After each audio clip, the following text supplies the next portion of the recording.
Hi friends, Tollywood నవమన్మధుడు king Akkineni Nagarjuna నటించిన latest movie నా సామిరంగ. ఈ చిత్రంలో ఆశిక రంగనాథ్ హీరోయిన్గా నటించింది. అలాగే నాగార్జునతో పాటు అల్లరి నరేష్, రాజ్ తరుణ్ కూడా నటించారనమాట.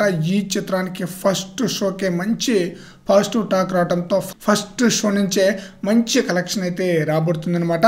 ఈ చిత్రం రిలీజ్ అయ్యి ఈ రోజుకి 17వ రోజు అనమాట. ఈ చిత్రం వర్కింగ్ డేస్లో కూడా మంచి డీసెంట్ కలెక్షనే రాబడుతుందనమాట. వర్కింగ్ డేస్ అయిన 12వ రోజుకి ఈ చిత్రం 10 లక్షల షేర్ కలెక్షన్ మాత్రమే వసూలు చేయగా 13వ రోజు రిపబ్లిక్ డే సందర్భంగా సెలవు కావడంతో మంచి కలెక్షన్ అయితే రాబట్టిందనమాట. 36 లక్షల వరకు షేర్ కలెక్షన్ రాబట్టింది. నిన్న శనివారం 14వ రోజు కాబట్టి 22 లక్షల వరకు షేర్ కలెక్షన్ రాబడితే ఈరోజు సెలవు అన్నమాట. అందువలన ఈరోజు 50 లక్షల దాకా షేర్ కలెక్షన్ రాబట్టే అవకాశం అయితే ఉంది.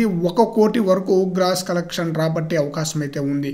వర్కింగ్ డేస్లో డీసెంట్ కలెక్షన్, అలాగే వీకెండ్లో అదిరిపోయే విధంగా కలెక్షన్స్ అయితే వసూలు చేస్తుంది. ఈ రోజుకి ఈ చిత్రం 17వ రోజు కాబట్టి టోటల్గా 24 కోట్లకు పైగానే షేర్ కలెక్షన్ రాబట్టే అవకాశం అయితే ఉంది. నాగార్జున తన యొక్క నటనతో, తన యొక్క మాస్ డైలాగులతో, తన యొక్క మాస్ యాక్షన్తో ప్రేక్షకులను ఆకట్టుకోవడంతో మంచి కలెక్షన్ అయితే రాబడుతుంది ఈ మూవీ. మరి చూడాలి లాంగ్ రన్లో ఈ మూవీ ఎంతవరకు కలెక్షన్స్ వసూలు చేస్తుందో.